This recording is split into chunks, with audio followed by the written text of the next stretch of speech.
Hypertension और diabetes को हम कहते हैं साइलेंट किलर। और कुछ तरह की दवाइयां जो होती है वो डायरेक्ट किडनीज पे इफेक्ट करती है। वो बेसिकली जो मेडिसिन है वो कम करती है ब्लड में, सोडियम को भी, पोटेशियम को भी, मतलब उस वजह से मैग्नीशियम को नमकियात भी। कम हो जाता है। उसकी वजह से जो है वो कड़ल पड़ते हैं तो और फिर क्रैम्स आते हैं। हाँ, तो उसमें देसी की रेगुलर यूज करने से एलडीएल जो बैड कोलेस्ट्रॉल है वो बढ़ता है। तो नॉर्मली कहा जाता है कि स्टंट डालने से ना दिल की लाइफ बढ़ जाती है। बढ़ता है। मैं यहाँ पे पहले एक दो बस तो सुभान अल्लाह कहना हाँ चाहूँगा, जी, माशाल्लाह। बेशक अल्लाह के टांग से लेते हैं खून की नाली, वेन वेन होती है वो, उसको हम एओर्टा से जो है बाईपास करते हैं बेसिकली। कि अगर एक पेशेंट को डायबिटीज है तो इसका मतलब है कि उसको फर्स्ट हार्ट अटैक हो चुका है। हम्म। 5 में से एक बंदा जो है वो दिल का मरीज है। हजूर सल्लम की ज़ात मुबारक से जो आता है ना साबित, जो है वो ये है कि सुबह 9-10 बजे के अराउंड नाश्ता और शाम को असर या मगरिब के बाद खाने का टाइम ये आपने ज्यादा देखा होगा मर्दों को ही हार्ट अटैक होता जी। है। डॉक्टर सेट आपके लिए लेके आता है पाकिस्तान के काबिल तरीन डॉक्टर्स का पॉडकास्ट, ताकि हमारे जहन में किसी भी तरह का कोई वसवसा, कोई वहम या सवाल है तो उसको दूर किया जा सके।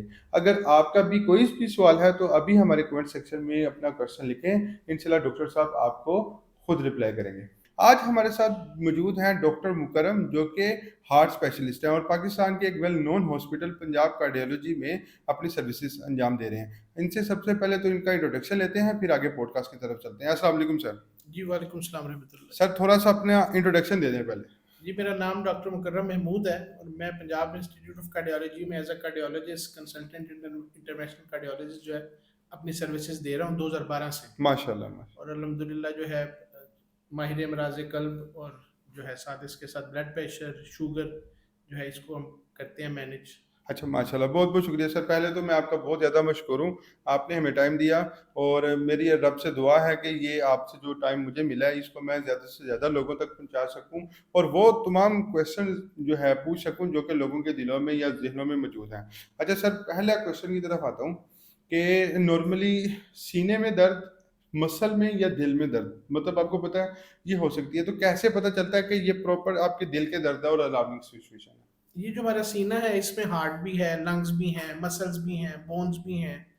तो इन सब की जो है वो दर्द हो सकती है। लेकिन जो हार्ट की जो जिसे हम कहते हैं कि दिल की दर्द, वो एक मुख्तलिफ किस्म की होती है। अब दिल की दर्द में जो है वो सेंटर में होती है, जो हमारी ये बोन है, स्टर्नम इसे कहते हैं, उसके जो है बैक साइड पे प्रेशर आता है, दबाव आता है। और वो जब हार्ट अटैक होता है तो उसमें बैठे बैठे पेशेंट नॉर्मल होता है बिल्कुल, और एकदम दर्द शुरू हो जाता है। और वो दर्द जो है वो बाजुओं में जा सकता है, कंधों में जाता है, ऊपर नेक में जा सकता है, उसके साथ जो है वो पसीने का आना, उसके साथ वॉमिटिंग का आना। तो ये जो है टिपिकल अलामात हैं उसकी हार्ट की। और मैदे का दर्द जो है वो मैदे के जो है सीने के नीचे साइड पे होता है, ऊपर भी आ सकता है, उसमें जो है खाने के साथ उसका ताल्लुक होगा और पेशेंट की पहले भी हिस्ट्री होती है मैदे के इश्यूज़ की। और जो मस्कुलर पेन है वो उसमें जो है वो सुइयाँ, जिसे पेशेंट अक्सर कहते हैं कि हमें सुइयाँ चुभती हैं, और वो दर्द जो है वो 1 से 2 मिनट से कम रहता है या बहुत लंबे अरसे के लिए रहता है, 1-2 घंटे के लिए। हार्ट का पेन अगर जो है वो 15 से 20 मिनट का हो जाए तो वो हार्ट अटैक हो जाता है, हार्ट अटैक में कन्वर्ट हो जाता है। और एक जो है वो दर्द चलने से होता है पेशेंट को, चलने से जो है दर्द वो टिपिकल हार्ट का होता है कि चलने से सीने में दर्द का आना, और जब पेशेंट रेस्ट करता है तो वो बेहतर हो जाता है। ये टिपिकल सिम्टम है हार्ट का, इसे टिपिकल एंजाइना कहते हैं। अच्छा, आपने एक चीज़ इसमें कवर किया, थोड़ा सा और एलैबोरेट कर दें। जब आपको पेन हो रही हो, जैसे आपने बताया कि आपको बिल्कुल दरमियान में होती है, जैसे आप नॉर्मली कहते हैं ना कि किडनी में पेन हो तो आपको ऐसा लगता है जैसे पीछे की साइड पे पेन हो रही है, इसी तरह से इसकी अलामत ज़रा थोड़ा सा डिटेल में बता दें। जब सीने में, दिल में दर्द हो, आपने एक तो ये जगह बताई, इसके साथ आपने बताया था कि पीछे भी कुछ फील होता है सीने, ये दिल के दर्द का थोड़ा बताइएगा। ये दिल का दर्द जो है वो सेंटर में होता है, और वो किताबों में लिखा हुआ है कि इतना दर्द है कि जिस तरह एक हाथी का पाँव सीने पे आ जाए, अच्छा अच्छा इतना अच्छा। शदीद दर्द होता है। ठीक ठीक और ठीक। उसकी जो ड्यूरेशन है वो इम्पोर्टेंट है कि वो जो है वो 15 से 20 मिनट तक रहता है, और वो मुश्किल नहीं रहता 2 घंटे 3 घंटे। जो मस्कुलर पेन होता है वो 2 से 3 घंटे रहता है। और दिल का दर्द जो है वो फैलता है, सारे सीने में जाता है, बाजुओं में जाता है। और मुख्तलिफ जो है पेशेंट्स में, जिस तरह शुगर के जो मरीज़ हैं उनमें उस तरह के जो है दर्द नहीं होता। कभी कभार सांस के साथ पेशेंट आता है। कुछ जो बुढ़ापे में जो मरीज़ होते हैं उनमें जो है वो घबराहट का होना, बेचैनी का होना, टिपिकल पेन नहीं आती। तो ये सारी लामात जो हैं वो दिल के दर्द की हैं। अच्छा। अच्छा, मुझे एक और चीज़ बताएँ कि हार्ट अटैक होने से पहले कोई ऐसे सिम्पटम साइन्स होते होंगे जिसकी वज़ह से हमें पहले ही थोड़ा-सा तो आइडिया हो जाए कि हमें अब एहतियात करनी चाहिए। कोई ऐसे साइन्स या सिम्पटम्स हैं तो बता दें? जी, हार्ट अटैक से पहले जो असल जो हमारी जो दिल की खून की नालियाँ हैं, उनमें जो तंगी होती है, उस पे डिपेंड करता है। देखें, जो होता है हार्ट अटैक की जो असल जो वजह बनती है, हमारे हार्ट की जो होती है 3 नालियाँ होती हैं, बड़ी मेन जो निकलती हैं, 2 लेफ्ट साइड पे होती हैं, 1 राइट साइड पे होती है। अब जो उस नाली के अंदर जो है, एक होता है स्लो प्रोसेस कि ग्रेजुअली उसमें जो है वो चर्बी का जमना, जिसे आम हरूफ में कहते हैं, जिसे एथेरोस्क्लेरोटिक प्लेक कहते हैं, वो ग्रेजुअली बन रहा होता है। अब हार्ट अटैक जो है वो कुछ पेशेंट्स में ऐसा होता है कि वो बिल्कुल मामूली सा होता है, यानी कि 20 से 30% बस, और उस पे जो है वो प्लेक रप्चर होता है, उस पे एक दरार आती है जिसकी वजह से जो है ऊपर प्लेटलेट एक्टिवेट हो जाते हैं, खून के जो है वो सुरखुलिये जो खून जमाते हैं, और वो पूरा क्लॉट बन जाता है। तो जिन पेशेंट्स में, तो ऐसे यंग पेशेंट्स में ख़ास तौर पे आजकल बहुत ज़्यादा रिपोर्ट हो रहा है हार्ट का मसला, तो उन पेशेंट्स में तो कोई ऐसी पहले अलामत नहीं होती। अच्छा अच्छा अच्छा। हाँ, उनके साथ रिस्क फैक्टर हम कह सकते हैं, जिस तरह स्मोकिंग हो गया, शुगर हो गई, लाइफस्टाइल हो गया, अनहेल्दी लाइफस्टाइल हो गई, स्ट्रेसफुल लाइफस्टाइल हो गया, ये वजूहात बनती हैं। और जो होता है, जो मिडिल एज के बाद जो प्रॉब्लम होती है ज़्यादातर, उनमें अलामत होती हैं हार्ट अटैक से पहले के चलने से सीने में दर्द का आना, वो पेशेंट अक्सर इग्नोर करते हैं, या कभी कभार जो है प्री कंडीशनिंग एक होती है कंडीशन, कि कभी कभार जो है आपको एंजाइना होता है लेकिन आप उसको इग्नोर कर देते हैं। मतलब इंजाइना मीन्स? एंजाइना दिल के दर्द को कहते हैं जी, अच्छा अच्छा दिल अच्छा। के दर्द को एंजाइना कहते अच्छा, एक आपने बताया साइन चलते हुए सीने में दर्द, हैं। इसके अलावा? इसके अलावा जो है वो चलते हुए सांस का फूलना, सांस का ये फूल? भी एक अलामत हो सकती है दिल की खून की नालियों की बीमारी की। और इसके अलावा जो है वो, अगर खुदा न खास्ता चक्करों का आना, हार्ट बीट डिस्टर्ब होना, हार्ट फेलियर के सिम्टम्स, वो भी सारे जो है वो दिल की खून की नालियों की वजह से हो सकते हैं। चलें, अच्छा नेक्स्ट क्वेश्चन की तरफ आता हूँ कि ये अब यंग लोगों में, जैसे भी आपने खुद बताया कि जो यंगस्टर्स हैं उनमें भी बहुत ज़्यादा ये प्रॉब्लम आने लग गई है, तो ये यंग लोगों में आने की सबसे बड़ी वजह आपको क्या नज़र आती है? यंग लोगों में जो है, पाकिस्तान की जो है एनवायरनमेंट इस वक्त जो है वो बहुत उसमें फैक्टर्स, रिस्क फैक्टर एडिड आप कह लें। एक तो जो नॉन रिस्क फैक्टर हैं जो सारी दुनिया में उन पे जो स्टडीज़ हुई, सबसे बड़ा जो रिस्क फैक्टर है जो जिसको जो है वो रिकमेंड करते हैं कि ये 100% एक जो है वो स्मोकिंग है। स्मोकिंग? स्मोकिंग है। उसके बाद डायबिटीज़ जो है, उसमें डायबिटिक पेशेंट्स में बहुत ज़्यादा कॉमन है, कोरोनरी आर्टरी डिजीज़, जिससे खुद दिल की खून की नालियों की जो है वो तंगी या अमराज कह लें। और इसके साथ साथ हाइपरटेंशन है, ब्लड प्रेशर जिसे कहते हैं, और साथ जो है वो कोलेस्ट्रॉल की जो खून में जो है वो उसकी मिकदार जो है वो डिस्टर्ब होना, डिस्लिपिडीमिया कहते हैं उसे। तो ये तो बड़ी वजूहात हैं, सारी दुनिया पे इस पे स्टडीज़ हुई और उन्होंने डाटा कलेक्ट किया कि जिन लोगों में, जिन अशखास में ये वाली प्रॉब्लम्स हैं, उनमें दिल का मसला ज़्यादा है। अब पाकिस्तान का जो एनवायरनमेंट है वो, उसमें भी फैक्टर्स हैं, एयर पोल्यूशन एक बहुत बड़ा फैक्टर है, एक स्ट्रेसफुल ये लाइफ। स्मोक जो है ये हार्ट स्मोक, अटैक हाँ की जी, वजह बिल्कुल जी, सारी ये एयर पोल्यूशन। हमारे पास अक्सर पेशेंट्स आते हैं, उनसे हम पूछते हैं तो वो कहते हैं कि हम रिक्शा ड्राइवर हैं। हम्म। रिक्शा ड्राइवर जो है वो सारा दिन एक्सपोज होते हैं, कोई उनकी जो है प्रोटेक्शन नहीं होती, तो वो उसमें भी है सारी। अब तो ये इस पे भी स्टडीज़ हुई हैं सारी दुनिया में। एयर पोल्यूशन है, साथ साइकोलॉजिकल स्ट्रेस है, आपकी जो फाइनेंशियल स्ट्रेस है वो भी है सारी, हम्म। आपके सारे बॉडी पे इफेक्ट्स आते हैं इसके। अच्छा, जो मैं समझा हूँ मैं आपकी बातों से, शायद ये हार्ट अटैक इंटरेक्टली डिसीजेज से ज़्यादा होता है, जैसे ब्लड प्रेशर से, शुगर से, ये कोलेस्ट्रॉल से, यूरिक एसिड से, या फिर स्ट्रेस लेने से इनडायरेक्टली ज़्यादा अफेक्ट करता है, ना कि कोई डायरेक्टली। जैसे शुगर होती है उसके बाद ये हो सकता है, ब्लड प्रेशर होता है उसके बाद ये हो सकता है, एम आई राइट? जी, जी, बिल्कुल ऐसे ही है जी। अच्छा। इस पेशेंट में ये होते हैं मसले, शुगर के, ब्लड प्रेशर के, स्ट्रेस के। कुछ पर्सनैलिटीज़ ऐसी होती हैं, जिस तरह बिज़नेसमैन तबका है, उसमें जो है ना उनको शुगर होती है, ना उनको ब्लड प्रेशर होता है, लेकिन सारा दिन एक स्ट्रेसफुल लाइफ में वो रहते हैं।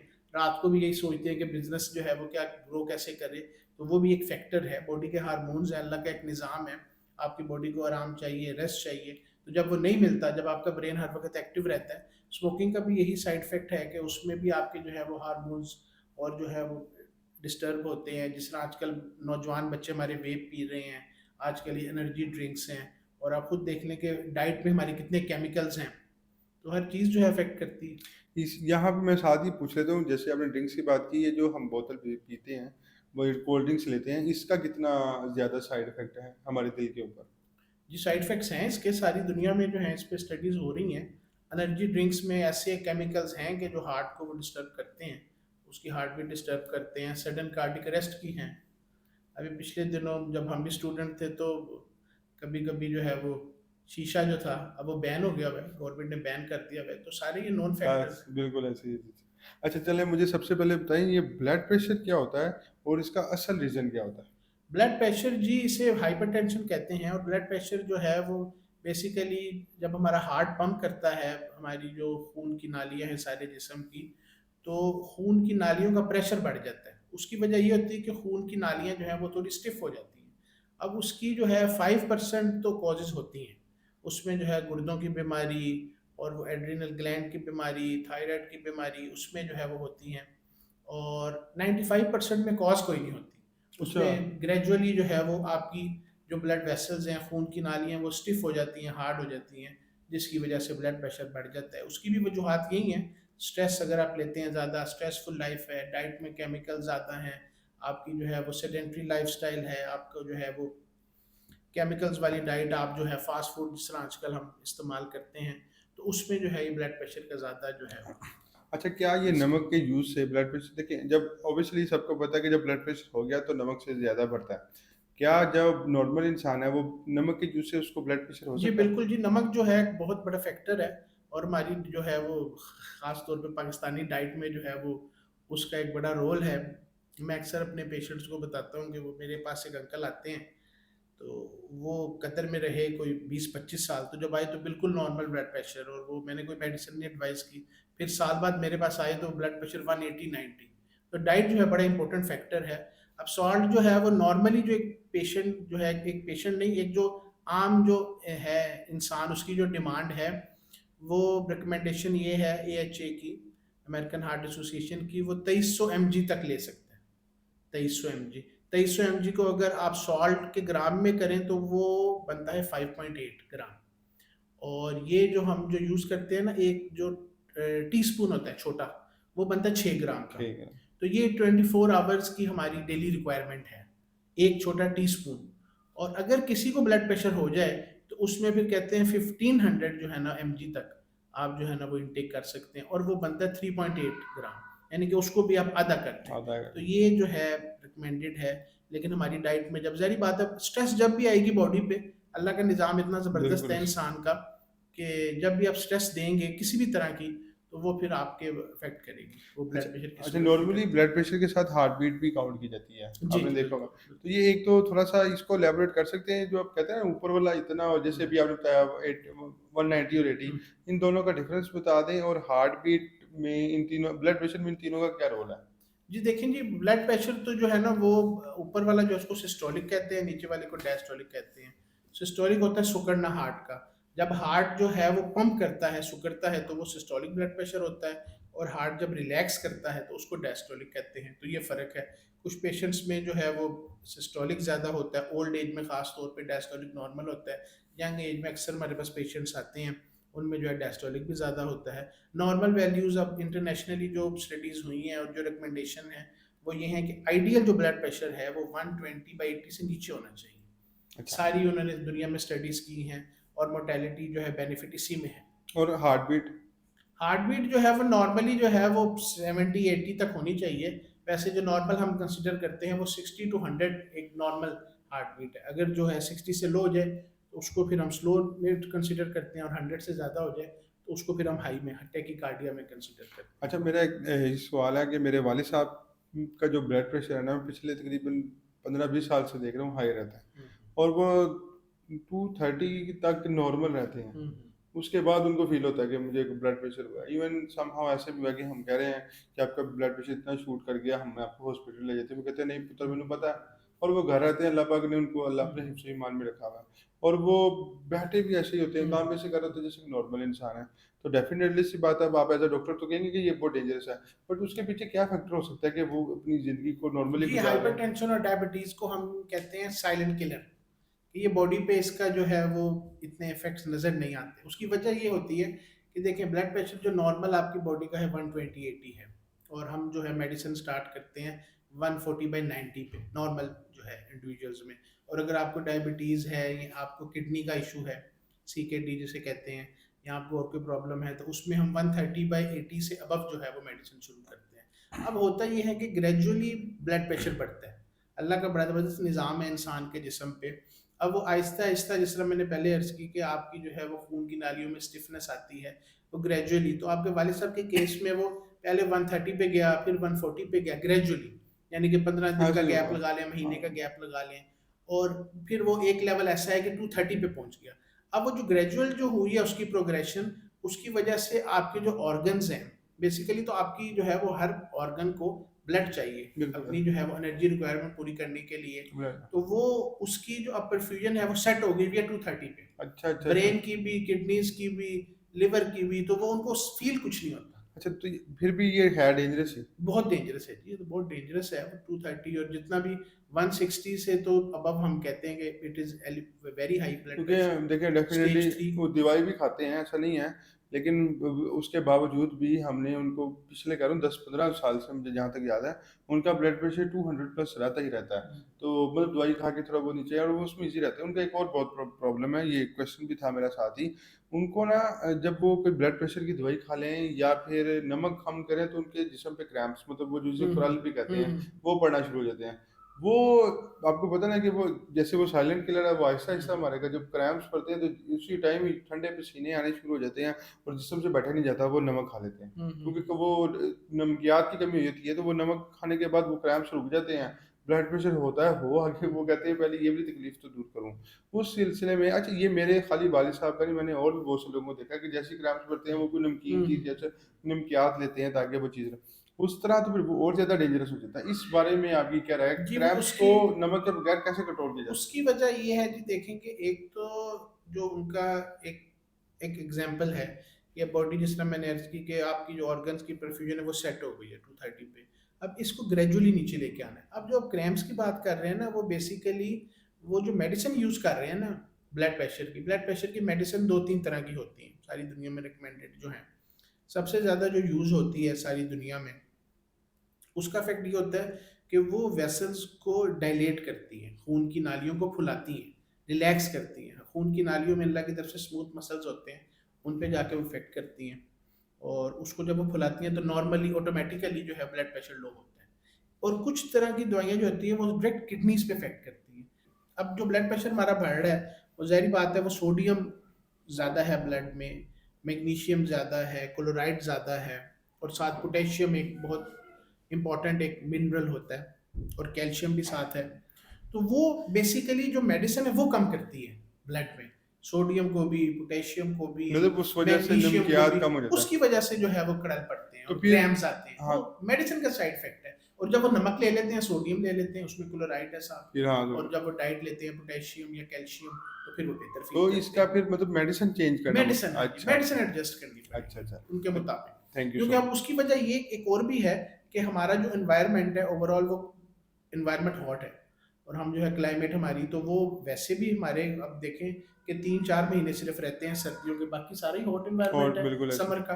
तो वो उसकी वजह से भी डिहाइड्रेशन थोड़ी सी होती है, स्वेटिंग ज़्यादा बिल्कुल होती है। ऐसे ही है। तो वो जब मेडिसिन भी उसमें ऐड कर लेते हैं तो फिर वो पेशेंट और जो ये है वो ज़्यादा डाउन फील उसी करता मंथ में है। होता हाँ है जी, जब स्वेटिंग ज़्यादा होती है। उसकी ये वजह ख़ास है। करके आप कह लें ये बरसात के दिनों में। चलिए नेक्स्ट क्वेश्चन की तरफ आते हैं। ये कोलेस्ट्रॉल ये क्या होता है पहले तो?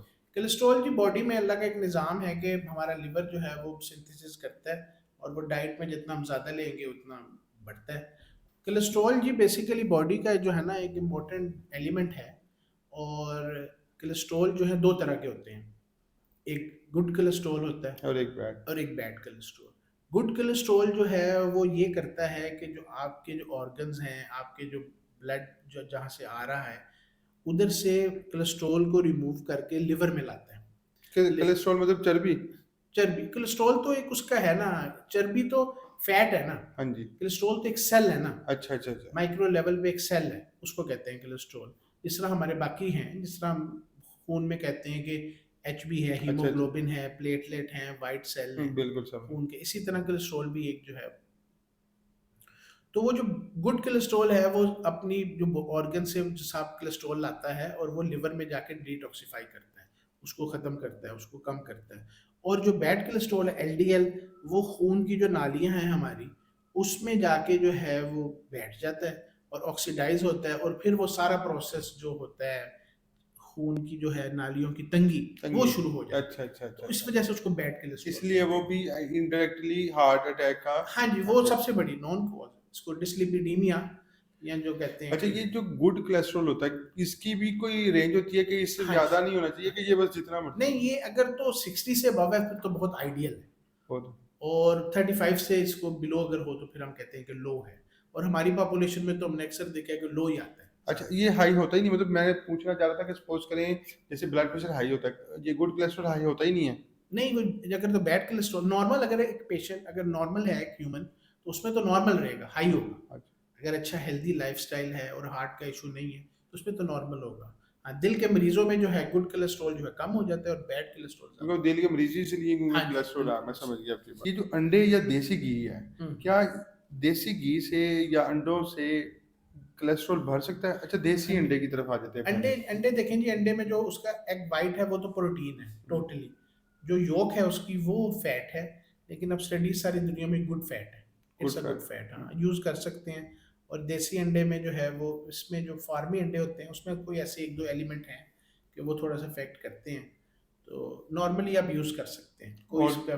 देसी घी। देसी घी पे जो है देखें, अब वो बाहर के माशरे में तो इतना नहीं है और उस पर स्टडीज़ नहीं है, लेकिन हमने लोकल जो स्टडीज़ की हैं उसमें देसी घी रेगुलर यूज़ करने से एलडीएल जो बैड कोलेस्ट्रॉल है वो बढ़ता है, अच्छा, मतलब आप देसी घी से नुकसान होता है। नुकसान होता है। अब मतलब हर चीज मियान और बीवी के अंदर रहे तो हाँ जी, ठीक है, उससे ज्यादा आप कुछ भी कर लो तो वो हाँ, नुकसान देता और है। सारी दुनिया में जो हार्ट पेशेंट्स के लिए और आम पॉपुलेशन के लिए भी अगर वो अफोर्ड कर सकते हैं तो जो रिकमेंडेड है वो एक्स्ट्रा वर्जिन ऑलिव ऑयल, अच्छा, ऑलिव ऑयल जो है बेहतर है। बेहतर, सबसे बेहतर है सबसे पूरी दुनिया का, बेहतर। सब पे जो टॉप पे जो जितने हमारे जो हैं ऑयल्स हैं या घी हैं उसमें सबसे बेहतर है। अच्छा अच्छा, और ये जो हमें मार्केट में इजीली अवेलेबल ऑयल्स हैं जिसमें डालडा है, शान है और भी बहुत से इस तरह से ब्रांड्स हैं, ये हमारी हेल्थ के लिए कैसे हैं? जी देखें, एक तो ऑलिव ऑयल जो है वो तो इंटरनेशनली रिकमेंडेड है, सबसे सेफ है, ठीक है, पोमस ऑयल हो गया इसके साथ। इसके अलावा जो सीड्स ऑयल हैं, सीड्स में देखें कैनोला आ जाता है, सनफ्लावर आ जाता है, कॉर्न ऑयल आ जाता है, ये सारे सेफ हैं।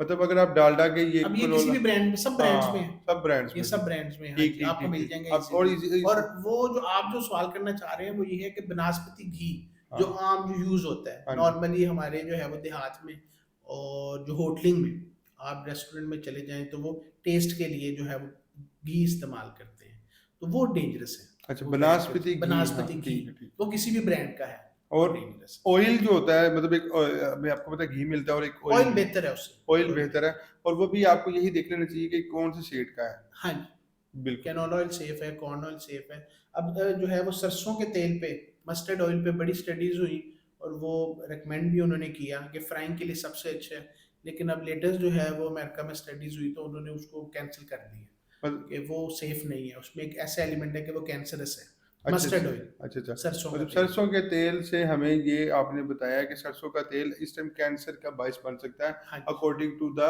यूएस। यूएस। ठीक है जी, थैंक यू सो मच। अब अगले सवाल की तरफ आते हैं। अच्छा, ये जो कहते हैं कि दिल की शरेआनें बंद हो गई हैं, इसमें ये अभी तो आप वैसे मेरे इस सवाल का पहले ही आंसर कर चुके हैं, कोलेस्ट्रॉल की वजह हाँ से, जी, इसकी और कोई वजह हो सकती है दिल की शरेआनों के बंद होने जी का? जी, वही रिस्क फैक्टर जो मैंने अर्ज किया पहले कि डायबिटीज़ है वो सारा उस पर इफेक्ट करता है, रिस्क फैक्टर कहते हैं इसे। और मॉडिफाइबल रिस्क फैक्टर्स होते हैं ये, जिस तरह डायबिटीज़ है, एक पेशेंट अगर अच्छी कंट्रोल करता है तो उसकी जो खून की नालियों की तंगी है, कोरोनरी आर्टरी डिजीज़, वो रुक जाती है, और अगर बहुत ज़्यादा अच्छा लाइफस्टाइल हो तो बेहतर भी हो जाती है। अच्छा, अक्सर मतलब बेहतर पेशेंट्स, हो सकती हाँ है। जी, हम एंजियोग्राफी करते हैं उसमें तंगी होती है 60-70%, कुछ अरसे बाद दोबारा उसको प्रॉब्लम हुई करी तो वो रिग्रेशन भी हो जाती है अगर बहुत अच्छा माशाल्लाह। लाइफस्टाइल। अच्छा, मुझे ये बताएं कि आपने माशाल्लाह मेरे अगले सवाल का पहले ही आंसर दे देते हैं, लेकिन फिर भी मैंने तो पूछा नहीं है। मेरा मेरा सवाल दोबारा से ये, क्या ये मेडिसिन के अलावा किसी तरह से दिल की शरेयानों को हम बेहतर कर सकते हैं, उनको जी ओपन जी खोल सकते बिल्कुल हैं? जी, लाइफस्टाइल देखिए ये लाइफ बड़ा इंपॉर्टेंट है, और लाइफस्टाइल में जो है आप जो है हेल्दी लाइफस्टाइल अगर अपनाएंगे और जो है उसमें डेली वॉक है आपकी 40 मिनट्स रिकमेंड करते हैं, 40 मिनट्स 5 days a week। ये सवाल मैं हर डॉक्टर से करता हूँ, क्योंकि हर डॉक्टर आपको पता है एक्सरसाइज रिकमेंड करता है, क्योंकि ये पूरी बॉडी की खुराक की तरह जरूरत है। हम्म। तो जैसे कि बहुत से लोग हैं including myself as well, कि मैं अगर 40 मिनट की डेली वॉक कर लूँ तो मेरे फैट को बिल्कुल फर्क नहीं पड़ने वाला, मैं इतना ही मोटा रहूंगा या इससे भी ज्यादा हो जाऊंगा। तो लेकिन फिर भी बाकी मेरी हेल्थ को बेनिफिट होगा। जी बिल्कुल जी। बेशक मैं फैट बेसिकली जो आपका जो वेट रिडक्शन है वो तो आपकी डाइट से है ना हम्म एसोसिएटेड। अगर आपकी कैलोरी इनटेक, एक पेशेंट एक नॉर्मल जो ह्यूमन है उसकी जो है 2000 टू हाँ जी, 2500 जो है ना वो किलो हाँ कैलोरीज जी, है। ठीक है। अगर वो ज्यादा होगी तो फिर वो जाहिर बात है फैट डिपोजिशन आएगी। मेरा क्वेश्चन ये है कि अगर सपोज करें मैं डेली की 40 मिनट की वॉक करता हूँ, मैं लेकिन अपना वजन कम नहीं कर पाया, लेकिन ये जो बाकी मेरे लिए खतरात है ये कम जी हो जी जाएंगे? बिल्कुल जी बिल्कुल, आपके ब्लड प्रेशर पे बहुत अच्छा इफेक्ट आएगा उसका। ब्लड प्रेशर जो है, जो इंटरनेशनली जो रिकमेंडेड है कि अगर आप वॉक रेगुलर करते हैं, डाइट करते हैं कंट्रोल, तो 10 to 15 mmHg जो है वो कम होता है। अच्छा, अब वेट की बात नहीं कर रहे हैं, हम्म, बॉडी पे उसके इफेक्ट्स की बात कर रहे हैं। इसके साथ साथ आपके लंग्स की कैपेसिटी बेहतर होगी, आपकी जो है डायबिटीज़ वो बहुत अच्छी कंट्रोल होगी, और आपका मूड जो है एक जो हाँ ये तो वो उस पर भी इफेक्ट इस आता है। बात बिल्कुल। तो इसके ओवरऑल बहुत अच्छे इफेक्ट्स हैं अगर वेट नहीं भी कम हुआ। मेरे अच्छा, एक और क्वेश्चन ये है कि क्या ये जो लोग एक्सरसाइज, जिम, ये कार्डियो करते हैं, वो इसका अल्टरनेटिव है वॉक का या नहीं? जी, वो रेजिस्टेंस एक्सरसाइज तो बहुत अच्छी है, वो तो इससे भी सुपीरियर है। अच्छा, इससे भी वो तो superior वॉक से भी बहुत है वो। बेहतर अच्छा, अच्छा, है। जिम करते हैं और वो अगर कोई ऐसे एक्स्ट्रा सप्लीमेंट नहीं यूज़ करते बॉडी बनाने के लिए, कोई प्रोटीन और वो, तो फिर अगर नहीं करते तो फिर तो बहुत बहुत अच्छी अच्छा। बात है। अच्छा, मुझे ये बताएं, किस सिचुएशन पे आके स्टेंट लगवाना जरूरी हो जाता है, किस कब स्टेज पे अच्छा जाके? जी, आपका बड़ा अच्छा क्वेश्चन है ये। हम काफ़ी परेशान होते हैं, कंफ्यूज हो। देखें जी, दो तरह की जो कोरोनरी आर्टरी डिजीज़ है, वो दो तरह उसकी प्रेजेंटेशन होती है। कोरोनरी आर्टरी डिजीज़ आप समझ गए होंगे कि दिल की खून की नालियों की तंगी को कहा जाता है। अब एक तो उसकी प्रेजेंटेशन है हार्ट अटैक। हार्ट अटैक कि पेशेंट बिल्कुल नॉर्मल था, अच्छा लाइफस्टाइल था, और जो मैंने पहले अर्ज की उसको वॉक करता था, कोई उसको सिम्टम्स नहीं थे, कोई उसको प्रॉब्लम नहीं थी, लेकिन उसकी जो है वो माइनर थी तंगी उसकी खून की नालियों में, जिसको हम ब्लैक कहते हैं, कि वो 30% था, लेकिन वो रप्चर हुआ। वही वाली बात रिपीट कर, रप्चर हुआ और ऊपर थ्रोम्बस बना, खून जम गया। जिस तरह हमारी उंगली पे या कहीं टक लगता है तो कुछ देर बाद वो ब्लीडिंग रुक जाती है। ये अल्लाह का एक नेचुरल निज़ाम है बॉडी का ना, डिफेंस सिस्टम है, इम्यून सिस्टम है। तो जब वो खून की नाली के अंदर वो क्लॉट आएगा, खून का लोथड़ा आएगा, तो जो उसकी जो खून की जो है सप्लाई वो रुक जाएगी, तो इसे हार्ट अटैक कहते हैं। इन कंडीशंस में क्या होता है कि अब खून की नालियों का जो मकसद है अल्लाह ने जो बनाया है, हार्ट जो है हमारे उसके 4 खाने हैं और उसके पट्टे हैं। अब उनके ऊपर जो है खून की नालियाँ जो हैं, हमारी एक झिल्ली होती है उसके अंदर खून की नालियाँ जो हैं वो अल्लाह ने बनाई हैं, और उसमें खून जो है उसका मकसद ये है कि दिल के पट्टों को मस पहुँचना है। हम अक्सर जो है वो हरफ आम में कहते हैं कि मेरे 3 वाल बंद हैं, मेरे 4 वाल बंद हैं। वैल नहीं होते, ये खून की नालियाँ होती हैं जो हार्ट अटैक होता है। तो अब जो है वो उसमें ब्लॉकेज आ गई। अब वो जो खून के जो चाहिए था, डिमांड थी जो पट्टे की, वो तो नहीं मिली, तो पट्टा तो रुक गया। पट्टा तो पंप कर रहा है रेगुलर, अल्लाह का निज़ाम है। उसने 1 मिनट में 70-80 दफ़ा पंप करना है। वो तो जब से हम पैदा हुए तब से कर रहा है। तो वो जब रुक गया तो इसको कहते हैं हार्ट अटैक। अब वो पट्टा जो है वो अगर उसकी खून की नाली को हम नहीं, उस ब्लॉकेज को खोलेंगे, तो वो परमानेंट डैमेज हो जाएगा। समझ गया, मैं समझ परमानेंट डैमेज हो जाएगा। उसको ऑक्सीजन चाहिए, उसने कॉन्ट्रैक्ट करना है, उसको ऑक्सीजन नहीं मिलेगी, उसको ग्लूकोज जो है नहीं मिलेगी, तो वो डैमेज हो जाएगा। तो इस कंडीशन में तो फौरन, अब तो सारी दुनिया में रिकमेंडेशन है अल्हम्दुलिल्लाह। लाहौर में भी 3-4 सेंटर ऐसे हैं, हमारा सेंटर तो अल्हम्दुलिल्लाह पंजाब इंस्टीट्यूट ऑफ कार्डियोलॉजी, उसमें 24 घंटे सर्विस है कि जैसे ही हार्ट अटैक का पेशेंट आता है, सिम्टम्स होते हैं, ईसीजी देख के हमें आइडिया हो जाता है, गया। और किसी फर्दर टेस्ट की ज़रूरत नहीं है। तो फ़ौरन हम उसको अपनी कैथ लैब में शिफ्ट करते हैं और फ़ौरन उसकी एंजियोग्राफी करते हैं। एंजियोग्राफी एक टेस्ट है, इन्वेसिव टेस्ट जिसे कहते हैं। हार्ट अटैक के पेशेंट्स की बात कर रहा हूँ जिनको हार्ट अटैक होता है। तो उसमें जो है हम जो है कलाई की जो खून की नाली है या टांग की जो खून की नाली है, उसके ज़रिए हम दिल की खून की नाली के जाते हैं, और कैथेटर होता है उसको यूज़ करते हुए, तो उसमें फिर डाई कंट्रास्ट देते हैं और खून की नालियों के इमेजेस, एक्सरे इमेजेस लेते हैं, फ्लोरोस्कोपी उसे कहते हैं। तो वो फिर हम उस पे ब्लॉकेज देख लेते हैं, और अगर ब्लॉकेज हो तो फ़ौरन उसमें फिर हम उसको खोलते हैं, ओपन करते हैं। उसमें जो है सारी दुनिया में जो इंटरनेशनली रिकमेंडेड है वो स्टेंटिंग ही है। स्टेंट एक मेटल होता है और वो, नॉर्मली कहा जाता है कि स्टंट डालने से ना दिल की लाइफ बढ़ जाती है। इज जी जी, इट वो तो ओके? वही मैंने अर्ज की ना कि हार्ट अटैक जब पेशेंट को हाँ, हुआ है और आपने वो 1 घंटे में, 2 घंटे में, 3 घंटे में पेशेंट अगर प्रेजेंट कर गया है, या 24 घंटे के अंदर अंदर भी, तो उसको बेनिफिट होता है। बेनिफिट होता उसकी आपने जब वो खून की सप्लाई दिल के पट्टे की जब आपने रिकवर रिस्टोर कर दी, तो फिर वो ऑटोमेटिकली वो इम्प्रूव हो है। तो जाएगा, और कभी अगर ना की तो फिर वो परमानेंटली डैमेज परमानेंट। हो जाएगा। अच्छा, एक दो सवाल है मेरे। पहले ये पूछ लेता हूँ कि आपने जैसे कहा ना कि कुछ लोग कहते हैं मेरा एक बाल बंद है, 2 बाल बंद है, 3 बाल, तो ये क्या कैसे पॉसिबल हो सकता है कि उसके बाल बंद हैं और वो सर्वाइव भी करता जा रहा है? और दूसरा मतलब पहले इसी को कंप्लीट करता हूँ कि क्या ये बाल 2-3 बंद होने से उसकी ज़िंदगी चल सकती है? और अगर वो परमानेंटली बंद हो जाएँगे तो फिर तो वो बाद में ठीक ही हो ही नहीं सकते। जी, जी, वही मैं अर्ज़ कर रहा हूँ ना आपसे कि एक तो ये हार्ट अटैक वाली कंडीशन हो गई, ये तो आपको समझ आ हाँ, गई ना, हाँ, ये हाँ, तो सारी ये इंशाल्लाह ऑडियंस को समझ आ हाँ गई। जी। इसमें तो ज़रूरी है। इसके साथ मैं ये भी कहूँगा कोई क्वेश्चन है कमेंट में पूछें इंशाल्लाह मैं डॉक्टर साहब से रिक्वेस्ट करूँगा कि कमेंट सेक्शन में आपको रिप्लाई करें। जी, इंशाल्लाह ज़रूर। अच्छा, अब ये हार्ट अटैक के जो पेशेंट हैं, ये तो क्लियर हो गया। इसमें तो हार्ट अटैक 2 तरह के होते हैं, एसटी एलिवेशन उसे वो ईसीजी चेंजेस में हम उसको करते हैं। तो आइडियली तो 12 घंटे के अंदर-अंदर हर पेशेंट की होनी चाहिए और अगर 24 घंटे के अंदर भी हो जाए तो वो सेफ है। 24 घंटे के बाद फिर पेशेंट की कंडीशन पे डिपेंड करता है सारा।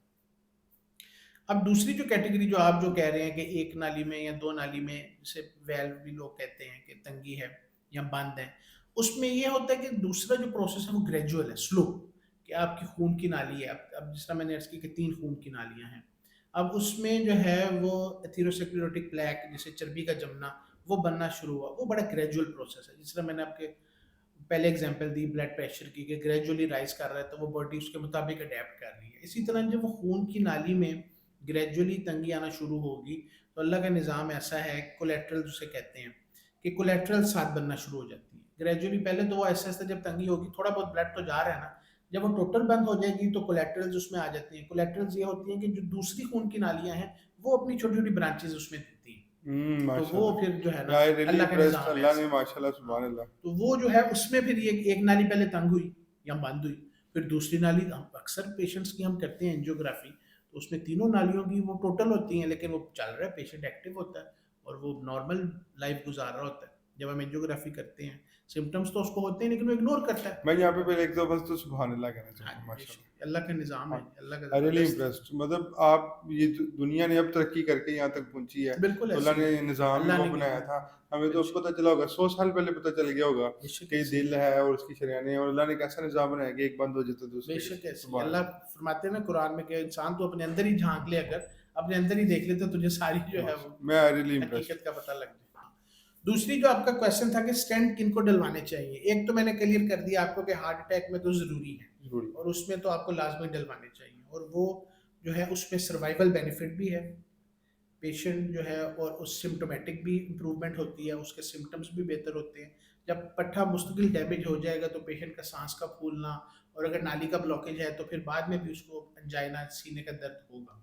तो उसमें तो हर पेशेंट को डलवाना चाहिए आइडियली, अगर अल्लाह की तरफ से कोई ऐसा हार्ट अटैक का। दूसरा जो पेशेंट जो है, जिसे स्टेबल इस्कीमिक हार्ट डिजीज कहते हैं, कि स्टेबल आहिस्ता आहिस्ता, जिसकी जिस तरह मैंने अभी बताया आपको, सारा एक्सप्लेन किया कि खून की नालियों में तंगी आती है, इन पेशेंट्स में जो है वो, जब हम एंजियोग्राफी करते हैं अगर, तो सिम्टम्स होते हैं। दिल के 3-4 किस्म के टेस्ट होते हैं। एक एंजियोग्राफी जब हार्ट अटैक होता है हम डायरेक्ट करते हैं। ठीक। अगर स्टेबल इस्कीमिक हार्ट डिजीज का पेशेंट हमारे पास आए, हमें लगे कि सिम्टम्स इसको हैं हार्ट के और टिपिकल हो रहे हैं और एज भी उसकी है और रिस्क फैक्टर्स भी हैं, तो फिर हम डायरेक्ट एंजियोग्राफी की तरफ जाते हैं। और अगर जो है वो पेशेंट जो है वो एटिपिकल, उसको पेन हो और वो हमें भी लगे कि इसके रिस्क फैक्टर भी कम है और इसका जो है वो स्कोर भी कम है, तो फिर हम उसको डिफरेंट टेस्ट कहते हैं, जिसमें एक्सरसाइज जो है वो ईसीजी टेस्ट है, ईटीटी जिसे कहते हैं, रनिंग करके हम ईसीजी की इलेक्ट्रोड्स लगा के उसका टेस्ट करते हैं, ईसीजी चेंजेस देखते हैं। यंग पेशेंट्स में खास तौर पे हम ये करते हैं। इसके बाद थेलियम स्कैन एक होता है, स्ट्रेस मायोकार्डियल परफ्यूजन स्कैन उसको कहते हैं, वो हम करते हैं। उसमें आइसोटोप देते हैं, हार्ट के मसल्स में पिक होता है। और अब आजकल जो बहुत ज़्यादा जो रिकमेंडेशन है वो सीटी एंजियोग्राफी, अगर हमें हो कि पेशेंट क्लियर है लेकिन सिम्टम्स हों, उसको रिस्क फैक्टर लो कैटेगरी में आ रहा हो, तो उसमें हम सीटी एंजियोग्राफी एडवाइस करते हैं। और एंजियोग्राफी करके फिर हम जो है डिसीजन जो है उसमें फिर देखते हैं। कभी कभार तो ऐसे होता है कि टोटल ब्लॉकेज होती है, टोटल ब्लॉकेज में बड़ा मुश्किल होता है कि स्टेंट डले, उसको फिर हम पेशेंट को रिकमेंड करते हैं बाईपास की तरफ, कोरोनरी अच्छा आर्टरी वो बाईपास। दिल ब्लॉक होता है या वो वेन्स ब्लॉक होती हैं?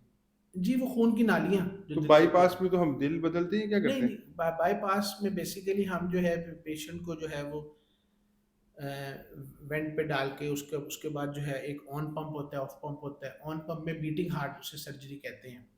तो उसमें ये होता है कि हमारी जो दिल में से जो बड़ी नाली निकल रही है, एओर्टा कहते हैं, उसमें जो है हम एक टाँग से लेते हैं खून की नाली, वेन वेन होती है वो, उसको हम एओर्टा से जो है बाईपास करते हैं बेसिकली, जो तंगी आ रही है ना खून की नाली में, उसको क्रॉस करके तो आगे उसके वो अच्छा, अच्छा, नाली मैं अटैच समझ कर गया, मैं देते आपकी बात समझ गया कि मतलब डायवर्जन लगा लेते हैं हम, हैं। एक हाँ जी, पीछे से बिल्कुल कनेक्शन ऐसे, लेके बिल्कुल आगे ऐसे, दिल को दे देते हैं, वो जो बिल्कुल ऐसे। बीच में रुकी हुई है, ठीक है, हाँ, ठीक और है। एक लीमा इधर होती है नेचुरली, अल्लाह की तरफ से हमारी चेस्ट की एक आर्टरी होती है, उसे लीमा कहते हैं, खून की नाली ना, वो डायरेक्ट हम जो है वो एलएडी, जो सबसे बड़ी जो हार्ट की वेसल्स होती है, जो 70% में सप्लाई करती है, उसमें लगाते हैं। कभी माशाल्लाह, कभार जो है रेडियल जो है हाथ की कलाई की जो होती है खून की नाली, वो भी निकाल लेते हैं, तो ये फिर इसको बाईपास सर्जरी कहते हैं। माशाल्लाह। और अगर स्टेंट डलता हो तो फिर हम स्टेंट रिकमेंड स्टंट करते मतलब हैं एक्चुअली पेशेंट मैं समझ गया, वो स्टंट पहले अगर ना हो सके तो फिर हाँ जी, बाईपास बिल्कुल होगा। ऐसे, बिल्कुल अच्छा, ऐसे। चलिए, मेरा एक और सवाल ये था कि अभी आपने बताया ना कि कोई 2 घंटे में, 3 घंटे में, 24 घंटे तक आ जाए तो हम उसको देख लेते हैं। नॉर्मली हमने ये चीज़ देखा कि हार्ट अटैक हुआ है और 1 घंटा भी नहीं मिला, हार्ट अटैक हुआ 2 घंटे भी नहीं मिले। तो वो मैं ज़रा कन्फ्यूज़ हो रहा हूँ कि ये भी 24 घंटे तक कैसे सर्वाइवल अवेलेबल है, कि कुछ लोग तो 1-2 घंटे में ही जो है अल्लाह के सुपुर्द हो जाते हैं। हाँ जी, इसे सडन कार्डिक अरेस्ट कहते हैं, जो आप बात कर रहे हैं। सडन कार्डिक डेथ भी हो सकती है। बेसिकली जब हार्ट अटैक होता है, जब दिल की जो है खून की सप्लाई होती है कॉम्प्रोमाइज़ या रुकती है, जिस तरह मैंने अर्ज़ की कि खून की नाली का ब्लॉकेज आता है, तो जो हमारा हार्ट मसल्स है वो बेसिकली नॉर्मल कॉन्ट्रैक्ट करता है नेचुरली ना अल्लाह की तरफ से। तो जब उसकी डिमांड कम होगी, जब उसकी ऑक्सीजन उसका मसल्स का कम होगा, तो एक कंडीशन ऐसी होती है कि वो एकदम फड़फड़ाना शुरू कर देता है।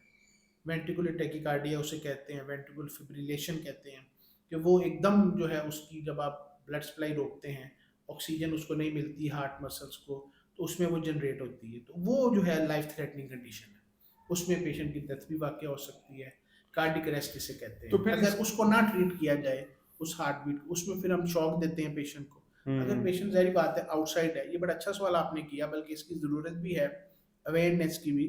अब सारी दुनिया में एयरपोर्ट्स पे और जितनी पब्लिक होती हैं उनकी जो प्लेसेस हैं, उसमें एईडी इंस्टॉल उन्होंने किया होता है, ऑटोमेटेड एक्सटर्नल डिफिब्रिलेटर, और वो आम पब्लिक को एजुकेट भी करते हैं इसके बारे में कि कैसे आपने शॉक देना है, कैसे आपने सीपीआर करना है, रेसिस्टेशन कहते हैं इसे।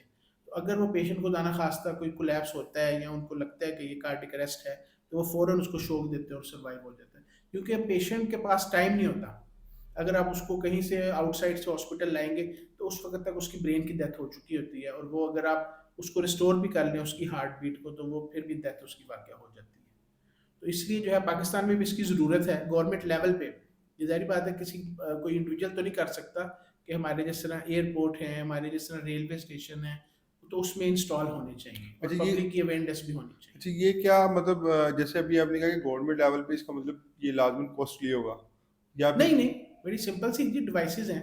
अच्छा, अच्छा। जिस तरह पैड्स आपने देखे हाँ होंगे जी, हाँ अक्सर जी, देखे मूवीज में या मूवीज़ में। ड्रामाज में कि वो शॉक हाँ, दे रहे बिल्कुल हैं। दे रहे हैं। हाँ जी, तो वो तो ये बेसिकली क्या इसके अल्टरनेटिव घर में कुछ मतलब अनाउंस मिला, अब रात का टाइम है, कोई मतलब लाहौर में तो बहुत चीज़ें हैं, इज़िली आप हॉस्पिटल जा सकते हो, लेकिन अगर आप कोई गाँव देहात में रहता है, वो कुछ ऐसी कोई कुछ घर कर में ये है सक कि फिजिकल आप पंप कर सकते हैं हाथ इसको, से, मतलब ऐसे हाथ से जोड़ दो, पंप कर सकते हैं हाथ से, हार्ट इसका और कोई ब्रेथ। एक कोई मतलब कोई रिक्वायरमेंट होगी इस तरह से पंप जी करना है हाँ इसे? जी, वो ये होता है कि आप जो है ना वो 1 मिनट में 100 टू 120 टाइम्स आप उसको पंप करें, और उसको प्रॉपर जो है ये सेंट्रल चेस्ट में दोनों हाथ से रख के, तो उसको आप पंप करें और उसको रिकॉइल होने दें कि वापस आए चेस्टर हो, और उसको फिर माउथ टू माउथ ब्रीथ भी दे सकते हैं आप।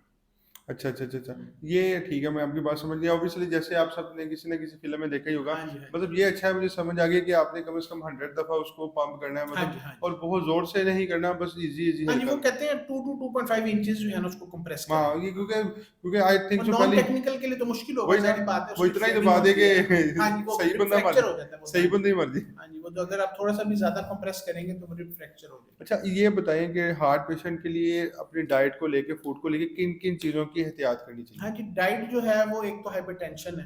हाइपरटेंशन में तो डैश डाइट रिकमेंडेड है। डैश डाइट क्या है कि देखें जी, हम जो भी बात करते हैं ना वो उसका डाटा होता है, और वो सारी दुनिया में इंटरनेशनली रिकमेंडेड होता है। और अमेरिकन हार्ट एसोसिएशन जो है उसको हम फॉलो करते हैं, ये यूरोपियन कार्डिक सोसाइटी को फॉलो करते हैं। तो डैश डाइट में जिस तरह मैंने पहले आपसे अर्ज़ की कि सॉल्ट इनटेक जो है वो 1 टीस्पून से कम होनी चाहिए हर इंडिविजुअल की। और अगर आपको है हाइपरटेंशन है, आपको ब्लड प्रेशर है, तो फिर वो आधे आधे पे आ जाए, 3.8 ग्राम पे पर डे।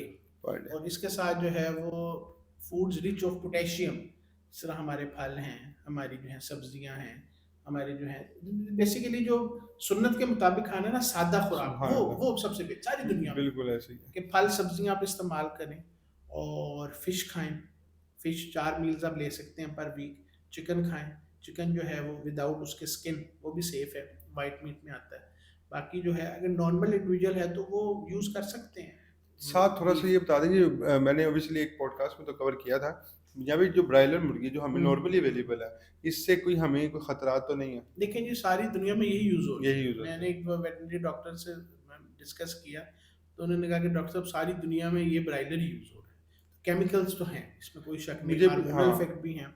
लास्ट में मैंने एक हमारी बच्चियों पे इसका इफ़ेक्ट बिल्कुल, आ रहा है और हमारी अपनी जो है सेहत पे, ज़ाहिर बात है, जो चीज़ इंसान खाता है उसके असरात तो आते हैं। असरात होते हैं। हमारी लाइफ में जो सुस्ती है, काहिली है, वो ब्रायलर खाने से ही है। मैंने एक डॉक्टर है, डॉक्टर किरण थी जो हार्मोन स्पेशलिस्ट थी बच्चों की, हुँ, तो उनसे मैंने पॉडकास्ट में ये सवाल किया था। उन्होंने कहा था कि कितने लोग हैं जो देसी मुर्गा मतलब अफोर्ड कर अफ़ोर्ड कर सकता सकना है। बड़ा तो मुश्किल यही है। ना हो कि आप इसको ना खा के अपने बहुत से ऐसे हाँ जी, नुकसान हाँ कर जी। सको कर दो जो कि खा के मतलब आप नहीं कर रहे। बिल्कुल, और उन्होंने ये चीज़ कही थी कि ये ब्रायलर मुर्गी से बच्चियों के हार्मोन्स पे इतना मसला अच्छा, नहीं आ रहा, वेरी गुड। जितना वो चीप प्लास्टिक से और ये कॉस्मेटिक से इन चीज़ों से हुँ, आ रहा है। तो मतलब हम लोगों ने उन वो वाला एक इंडस्ट्री है जो कि नहीं इस चीज़ को बाहर आने देती, लेकिन ये मुर्गी को लेके ज़्यादा वहम है। वो बिल्कुल। मैंने बताया ना कि मेरे डॉक्टर्स ने बहुत से वहम जो है ना मेरे अपने ही दूर किए। नहीं, हम तो एडवाइस करते हैं, ये व्हाइट मीट तो हाँ सेफ जी, है बिल्कुल, हमेशा। ऑब्वियसली क्योंकि हमें हमारे बच्चों को आखिर कहीं से तो एनर्जी चाहिए।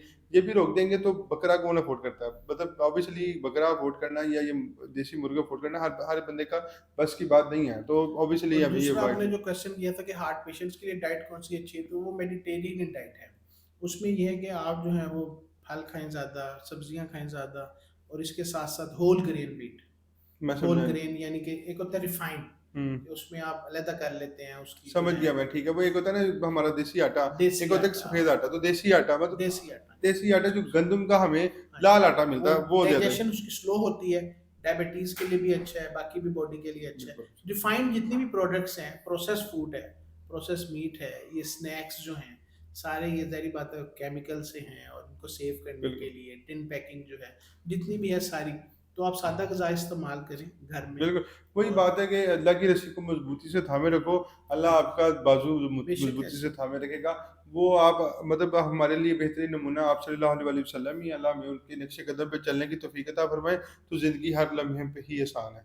लेकिन हम डेफ़िनेटली अपनी मर्ज़ियाँ करते हैं, जी, तो फिर हम अच्छा मुझे बेशक ये बताएँ। आपकी बात से सॉरी आपकी बात काट रहा हूँ। हजूर सल्लल्लाहु अलैहि वसल्लम के ज़माने में एक तबीब आ गया मदीना में, तो उसने कहा कि या रसूलुल्लाह सल्लल्लाहु अलैहि वसल्लम, मुझे इजाज़त दें कि मैं जो है इधर थोड़ी सी करूँ लोगों की देखभाल और केयर करूँ, उनको देखूँ। तो आप ने इजाज़त दे दी। अब वो आया 1 महीने बाद, 2 महीने बाद कि या रसूलुल्लाह कोई मरीज़ ही नहीं आता मेरे पास। 6 महीने कहते हैं मदीना में रहा। सुभान तो अल्लाह। हजूर सल्लल्लाहु अलैहि वसल्लम के पास हाज़िर हुआ, उसने कहा कि या रसूलुल्लाह सल्लल्लाहु अलैहि वसल्लम, मेरे पास कोई मरीज़ ही नहीं आता कोई बीमार हो। तो आपने इरशाद फरमाया कि ये लोग पेट भर के खाना नहीं खाते, इसलिए बीमार नहीं होते। बीमार नहीं होती। तो देखिए सुन्नत के मुताबिक बेशक अगर हाँ। हम रहेंगे और वो करेंगे तो इंशाल्लाह उसके मुझे मुताबिक मुझे वो लगता है शायद ना हमारे दीन में हम जैसे कि अभी आपने ये सबसे ज़्यादा आई रियली इम्प्रेस कि जब आपने बताया कि दिल की शरयानो एक से दूसरे तक खुद ही से अल्लाह का जो एक निज़ाम है ना वो बेहतरीन निज़ाम है। मैं तो यही सीखा हूँ कि जो हमें अल्लाह ने अमली नमूना दिया है, जो उन्होंने बता दिया ना, मुश्किल शुरू में होता है। मैंने देखा कोई कोई भी काम है ना वो शुरू में मुश्किल लगता है, लेकिन बाद में वही आपको मज़ा देता है। तो अगर आप इसको उन्हीं नक्शे कदम पे चलना शुरू करो तो आपकी ज़िंदगी में हाँ आपको जी, अब बिल्कुल, ये ज़िंदगी अच्छी लगनी शुरू हो जाती है। बिल्कुल। अच्छा मुझे अब अगले सवाल की तरफ आता हूँ, ये जो स्ट्रेस है, हुँ, ये तो बहुत कॉमन है। मैं भी बहुत लेता हूँ, मैं भी बिज़नेसमैन हूँ जी। जितना भी कारोबार हो वो छोटा है कि बड़ा है, ख़त्म होने का डर और अल्लाह माफ़ करे तवक्कुल की कमी है। अस्तगफिरुल्लाह, मैं तो यही कहूँगा कि तवक्कुल की कमी है। मैं कहता हूँ कि तवक्कुल इतना मज़बूत होना चाहिए कि जैसे बच्चे को नहीं होता कि चलो मेरे पीछे मेरा बाप है, मैं कुछ भी कर लूँगा तो बचा लेगा। तो इससे ज़्यादा तवक्कुल होना चाहिए कि आप मेरे पीछे मेरा रब है। लेकिन फिर भी स्ट्रेस तो है।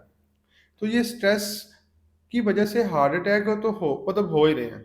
तो इसमें हमें कैसी एहतियाती तदाबीर करनी चाहिए? एक तो मैं कन्फर्म मैं खुद भी ये कहूँगा कि जिन दिनों में मैं एक्सरसाइज़ ज़्यादा करता हूँ, मैं ऑटोमैटिकली स्ट्रेस रिलीज़ रहता ही हूँ।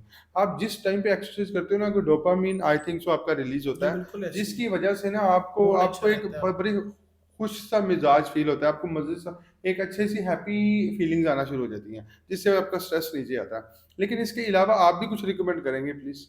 ये स्ट्रेस देखें, एक तो अल्लाह की तरफ से तबीयतें होती हैं कि कुछ लोग जो हैं वो सेंसिटिव होते हैं, ज़्यादा फील करते हैं, ज़्यादा टेंशन लेते हैं चीज़ों की, कुछ नॉर्मल कुछ होती है, कुछ बिल्कुल भी नहीं लेते।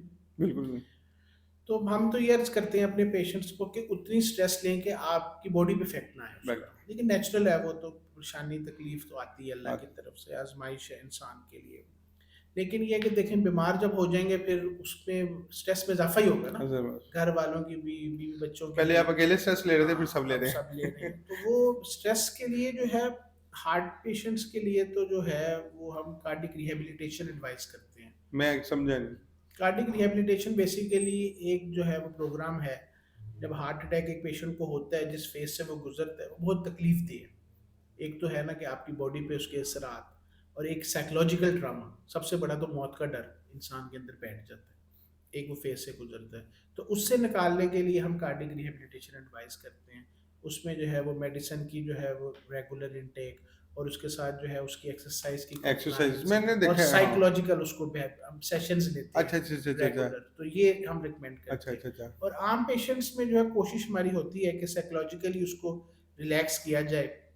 तो हार्ट पेशेंट बड़ा सेंसिटिव होता है, बिल्कुल ऐसा थोड़ी ही, सी भी बात अगर आप उसको डराएंगे या करेंगे तो बहुत ज़्यादा वो फील करता है। बहुत फील करता है। और अगर आप उसको रिलैक्स रखेंगे और उसको थोड़ा सा साइकोलॉजिकल उसके सेशंस करेंगे, तो मेरे इसके ख्याल से अलावा तो हमारे पास हाँ, मेडिकेशन भी होती है। मेरे जब बहुत ज़्यादा हाँ, होता है तो फिर हम मेडिकेशन पे आ जाते मेडिकेशन। हैं, फिर उससे भी इंशाल्लाह बेहतरी आ अच्छा, जाती ये है। स्ट्रेस और एंग्जायटी में क्या फ़र्क है? एंग्जायटी क्या चीज़ होती है? Anxiety basically generalize anxiety disorders होते हैं। स्ट्रेस तो एक आप एक परेशानी, हाँ, सिंपल टर्म है ना, हाँ, हाँ। एक लेमैन टर्म है, और एंग्जाइटी जो है प्रॉपर एक मेडिकल टर्म है। तो जनरलाइज एंग्जाइटी डिसऑर्डर्स होते हैं, उसमें पैनिक अटैक्स आते हैं, और हर वक्त जो है वो बेचैनी, घबराहट और वो होना। मतलब तो रिलेटेड एक ही चीज़ है, लेकिन वो स्ट्रेस नॉर्मल पब्लिक के हाँ लिए जी, है और उसी को अगर हाँ मेडिकेशन जी। मिल जाए तो एंग्जायटी है। अच्छा, उसके बाद हम आते हैं डायबिटीज़ की तरफ। अच्छा, डायबिटीज़ वाले लोगों के लिए भी ऑब्वियसली मेरा मेरे आधे सवाल तो आप माशाल्लाह साथ ही कवर करते जा रहे हैं। अब मेरा ख्याल है मैं बस उसको बस गो थ्रू करता हूँ। जैसे अब डायबिटीज़ वालों को ना हार्ट प्रॉब्लम ज़्यादा होती है या ब्लड प्रेशर वालों को ज़्यादा होती है या फिर बस कॉमन ही है? डायबिटीज, जैसे मैंने पहले अर्ज किया ना कि स्मोकिंग एक बहुत बड़ा फैक्टर है, रिस्क फैक्टर। उसके बाद सारी दुनिया में डायबिटीज है। अच्छा, अच्छा। डायबिटीज बेसिकली सारे ऑर्गन्स पे इफेक्ट करता है, हमारी किडनीज पे अगर अनकंट्रोल्ड है, ग्लूकोज है। बेसिकली वो जो मैंने पहले बात अर्ज की ना कि एलडीएल जो है वो बैड कोलेस्ट्रॉल, वो बॉडी में है, वो खून की नालियों में जाता है, और अगर अनकंट्रोल्ड डायबिटीज है तो वो ऑक्सीडाइज हो जाता है उसकी। यानी कि आप ये समझ लें कि अगर एक पेशेंट को डायबिटीज है, कुछ तो ये भी कहते हैं कि अगर एक पेशेंट को डायबिटीज है तो इसका मतलब है कि उसको फर्स्ट हार्ट अटैक हो चुका है, ये तो आजकल यानी आपको कि वो पता है। प्रोग्रेस शुरू हो गया है उसका, खून की नालियों में जो है चर्बी का जमना शुरू हो गया। अगर वो उसको कंट्रोल नहीं रखेगा फिर उसका किडनीज पे इफेक्ट आएगा, वो भी फिर वर्सनिंग कंडीशन में आ जाता आजकल तो बड़े छोटे बच्चों में भी है। डायबिटीज। हाँ जी, हाँ, तो डायबिटीज। क्या आप उसको भी ये कहेंगे कि पहले उसको पहला हार्ट अटैक हो चुका है?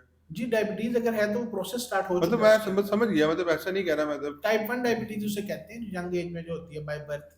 वो उसकी रेशो तो कम है बहुत, लेकिन आजकल जो है वो जाहिर बात है, अगर आपको जेनेटिकली है, फैमिली में है, तो फिर अच्छा, रिस्क बढ़ क्या जाता किसी एक हेल्दी पर्सन को, जैसे कि मैं हूँ या कोई है, मतलब इस हवाले से कभी क्या साल में 1 या 2 दफ़ा कोई अपना एग्जामिन या अपॉइंटमेंट लेके चेक करवा लेना चाहिए या नहीं? कोई है। टेस्ट जी, करवा लेना चाहिए कि नहीं? बेसिकली जो है ना वो सारा डिपेंड करता है आपकी जेनेटिक्स पे।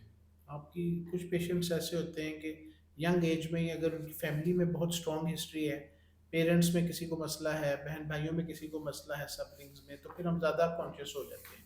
उसमें भी फर्दर टेस्ट है। अगर आपकी फैमिली में नहीं है, पेशेंट का एक्टिव लाइफस्टाइल है, कोई सिम्टम्स नहीं है, तो हार्ट का तो नॉर्मली हम टेस्ट रिकमेंड नहीं करते।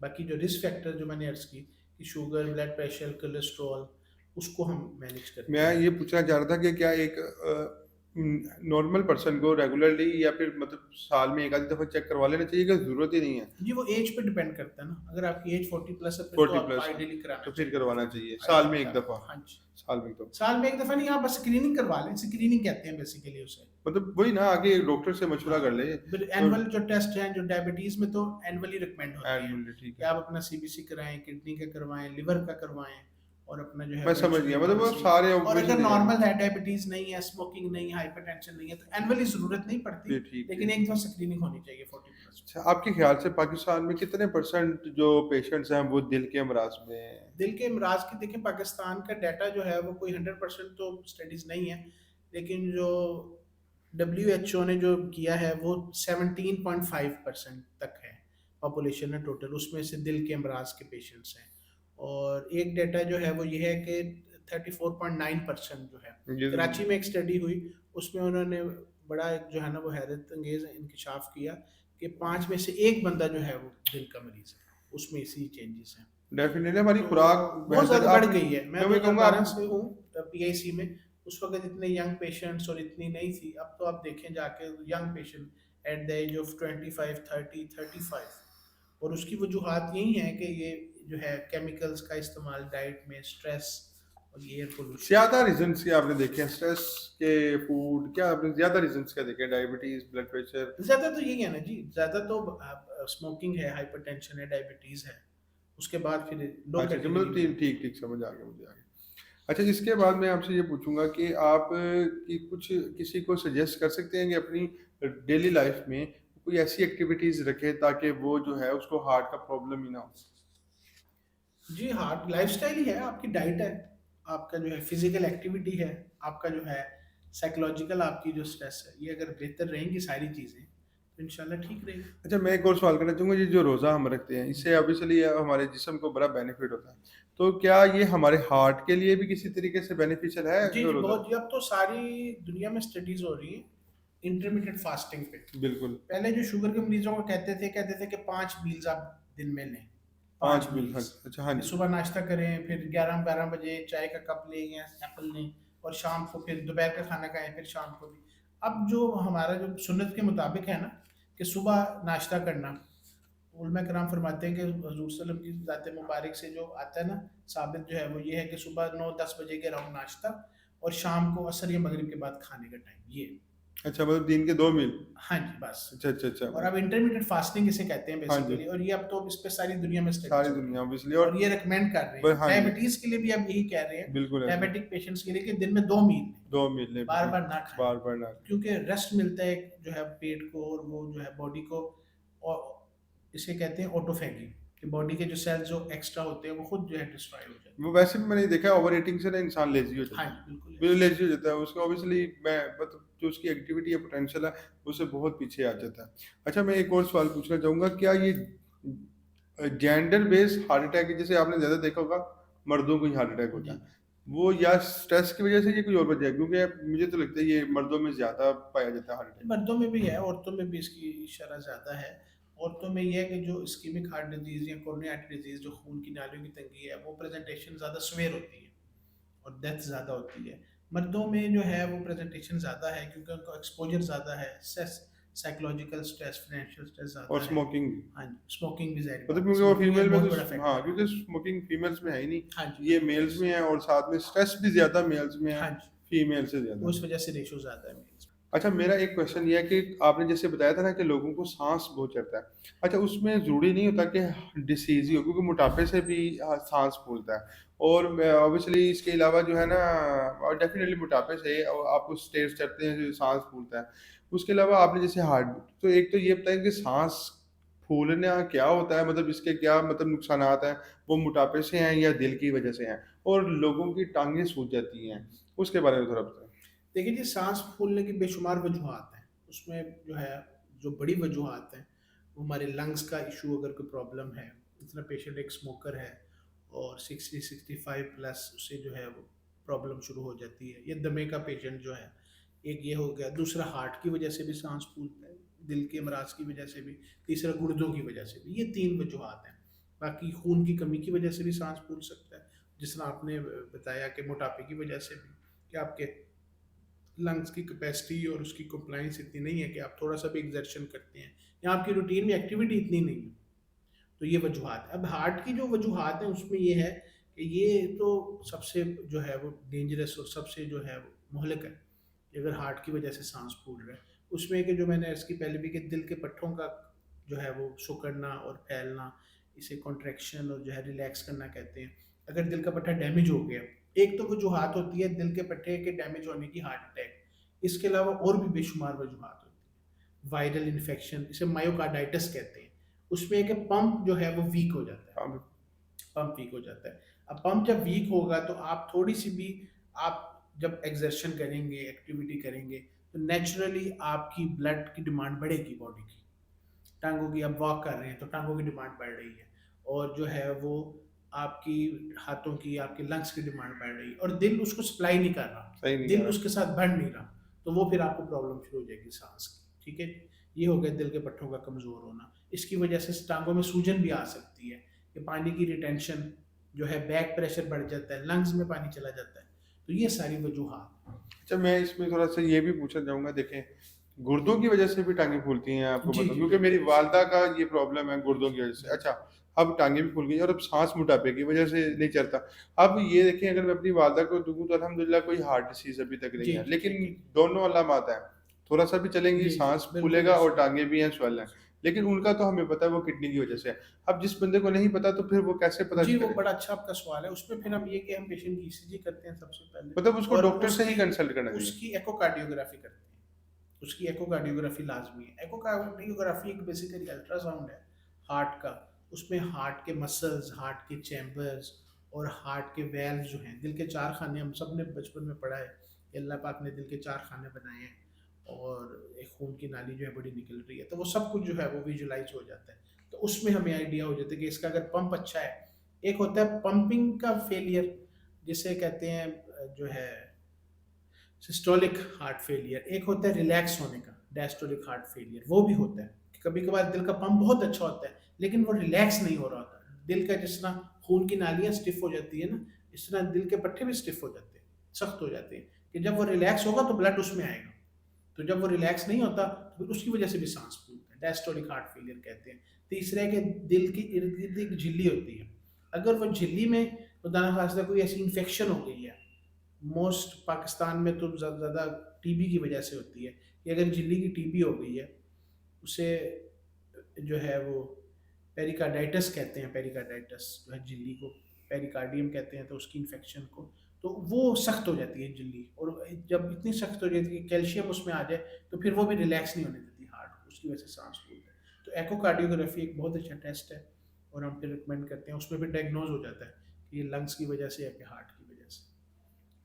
अच्छा, मुझे इसके अलावा आप अपनी आप पॉइंट ऑफ व्यू से कोई ऐसा क्वेश्चन बता सकते हैं या कोई ऐसे वहम बता सकते हैं जो आपके पास पेशेंट बहुत ज़्यादा आते हों और आपको पता चलता हो कि ये सिर्फ वहम था, इसका मतलब वो जी बीमारी नहीं देखिए, है? हार्ट बीट जो है वो अक्सर जो है यंग एज में ख़ास तौर पे वो ज़्यादा होती है। उसकी एक बड़ी वजह जो मैंने जो पर्सनली जो मैंने देखा, कि हमारे बच्चों में यंग एज में जो है वो मोबाइल का इस्तेमाल बहुत ज़्यादा है।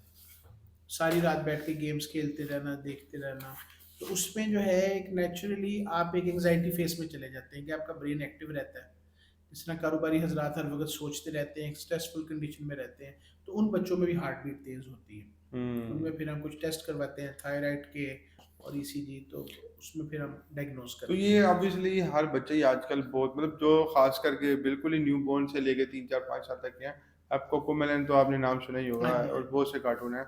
तो ये तो बहुत ज़्यादा देखते हैं। तो क्या उनको भी वो प्रॉब्लम देखिए, जो चीज़ नुकसानदेह है वो फिर पूरी बॉडी को जी, जो भी नुकसान देती आप है। एक्सेस में यूज़ हाँ करेंगे वो जी, ज़ाहिर बात है तो आपकी वो बॉडी को ये डिस्टर्ब करेगी। इवन इवन डेफ़िनेटली सी बात है, ये तो जिन लोगों को ज़्यादा नींद नहीं आती, उसके पीछे एक स्ट्रेस होता है और एक जिद्दी जी, आता है, बिल्कुल क्योंकि ऐसे ही। मोबाइल यूज़ करने से माइंड बिल्कुल आपका ऐसे हर ही, टाइम एक्टिव बिल्कुल। रहता है। मुझे तो ये मतलब ऑब्वियसली हमें लगता है हमने मोबाइल बंद कर दिया, बट एक्चुअली हमारा दिमाग वो हाइपर एक्टिव हुआ होता है उस टाइम पे, हमें जो है वो सोने नहीं देता। अच्छा, हार्ट फेलियर के साइंस क्या होते हैं?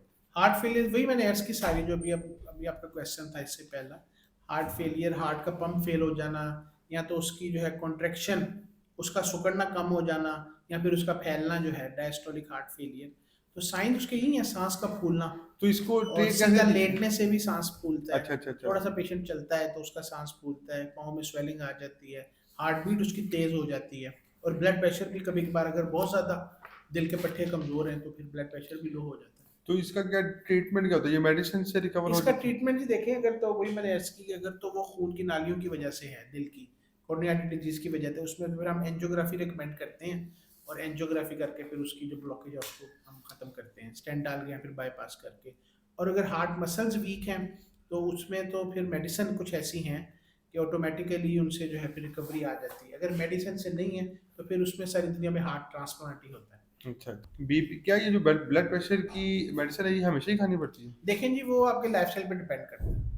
अब आपको डायग्नोज हो गई है, कुछ पेशेंट जो है वो आपकी ब्लड प्रेशर की स्टेज पे डिपेंड करता है। अब एक पेशेंट को हमने डायग्नोज किया कि 140 145 उसका ब्लड प्रेशर रह रहा है ऊपर वाला, और 85 90 नीचे वाला। अगर वो लाइफस्टाइल बेहतर करेगा तो इंशाल्लाह उससे बेहतरी आ जाएगी। जिस तरह पहले मैंने अर्ज की कि जो है, अगर आप वॉक रेगुलर करते हैं तो 10 to 15 mm एच जी जो है ब्लड प्रेशर आपका लो होता है, तो वो डाइट से हो जाएगा। और कुछ पेशेंट ऐसे होते हैं कि पहले बहुत अनहेल्दी लाइफस्टाइल होता है, फिर जब हम उनको एडवाइस करते हैं मेडिकेशन और साथ थोड़ा सा लाइफस्टाइल मॉडिफिकेशन, तो ग्रेजुअली बेहतर हो अच्छा, जाए। ये जो ब्लड प्रेशर हम नॉर्मली घरों में मशीन से चेक करते हैं, इसमें लोग नॉर्मली कहते हैं कि 5 7 10 का फ़र्क रहता है। जी तो या ये फ़र्क रहना नॉर्मल है, इसे इग्नोर किया जा सकता है कि नहीं किया जा जी। सकता? अब तो सारी दुनिया में ही जो है डिजिटल मीटर यूज़ हो रहे हैं, और बीपी प्रिटस मेरे ख्याल में वो ठीक है। अगर आप अच्छी कंपनी का परचेज करते हैं तो वो ठीक ब्लड प्रेशर बताता है। डॉक्टर साहब, मैं आपसे ये एक रिक्वेस्ट करूँगा कि हमारी ऑडियंस में से अगर कोई आपसे कॉन्टैक्ट करे, मैं आपका थ्रूआउट पूरी वीडियो में जो है आपका जो भी आप नंबर देंगे आपको कॉन्टैक्ट के लिए वो दे दूँगा। तो आई बिलीव माशाल्लाह, पहले तो मैं ये कहना चाहूँगा कि डॉक्टर साहब पाकिस्तान के एक बहुत जाने-माने दिल के बड़े हॉस्पिटल में पिछले 10-12 साल से सर्विसेज़ दे रहे हैं। तो अल्हम्दुलिल्लाह इनकी एक तो प्रैक्टिकल नॉलेज बहुत ज़्यादा होगा क्योंकि ये एक बहुत बड़े अदारे से मुंसलिक हैं। तो मैं आपसे ये रिक्वेस्ट करूँगा कि कोई हमारा कोई ऑडियंस में कोई आपसे करता है तो फाइनेंशियली अगर वीक हो तो आप जी उसको जी। हमारी तरफ से, हमारी तो यही ख्वाहिश होगी कि फ्री ऑफ कॉस्ट कंसल्ट कर दें। लेकिन जी अगर नहीं, कोई बात नहीं, क्योंकि ऑब्वियसली हर एक इदारे की कॉस्ट होती है, उसके भी खर्चे होते हैं, तो आप कम से कम उनको 50% ज़रूर डिस्काउंट जी करिएगा। इंशाल्लाह। तो उसके अलावा मैं आपसे ये भी रिक्वेस्ट करूँगा कि आप हमारी जो ऑडियंस कोई क्वेश्चन करे, हम आपको वीडियो दे देंगे, उसके क्वेश्चंस के आप रिप्लाई कर जी दीजिएगा। इंशाल्लाह।